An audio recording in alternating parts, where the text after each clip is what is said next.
అమ్మా తులసి, ఆగండమ్మా. శుభమా అని వెళ్ళిపోతుంటే మళ్ళీ ఆపుతాడేంటి? జరిగిందేదో జరిగిపోయింది.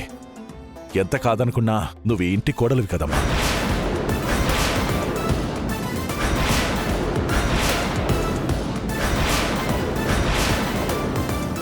పదమ్మా, లోపలికెళ్దాం. వీడికి మైండ్ పోయిందా ఉందా? లేదు మావయ్య, నేనిక్కడ ఉండటం ఖుషికి ఎప్పటికైనా ప్రమాదం అనిపిస్తోంది. ఖుషి సేఫ్గా లేని చోట నేనుండలేను. ఖుషి సేఫ్టీకి నాది గ్యారంటమ్మా. నన్ను నమ్ము. పదమ్మా, లోనకెళ్దాం. రై సిద్ధు, నువ్వైనా చెప్పరా, వస్తుంది. తులసి, నాన్న అంతగా అడుగుతున్నాడు కదా, పద లోపలికి వెళ్దాం. మీ నాన్న మారాడని అర్థం రా. కొడుకు కోడలు పిల్లా పాపలతో కళ్ల ముందు ఉండడం కంటే ఒక తండ్రిగా నాకు కావాల్సిందేముంటుందిరా?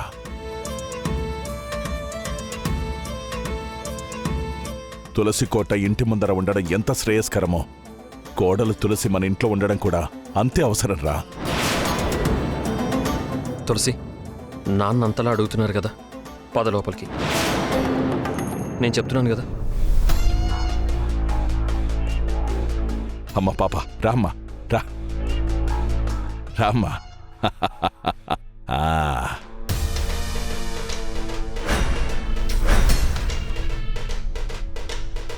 పదండి లోపలికి.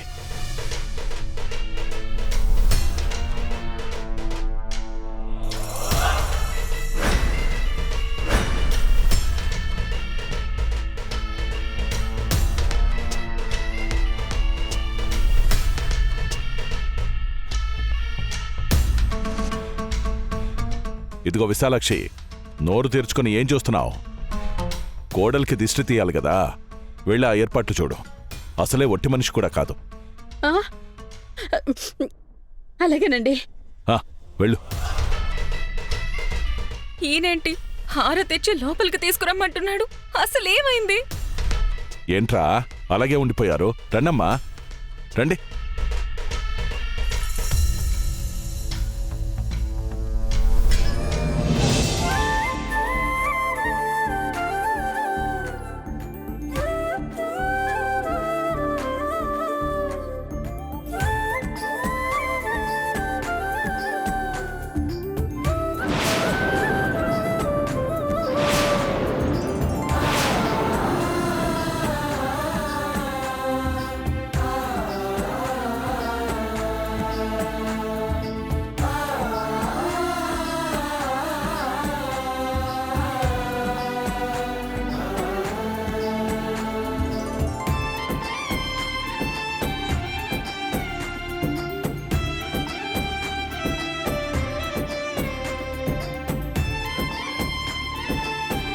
అమ్మా తులసి, రామ్మా, లోపలికి రా.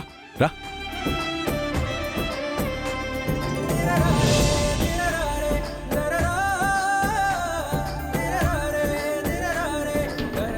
తులసిని ఆగర్భ శత్రువులా చూసేవాడు సడన్ గా అందలం ఎక్కిస్తున్నాడంటే ఏదో ఉంది.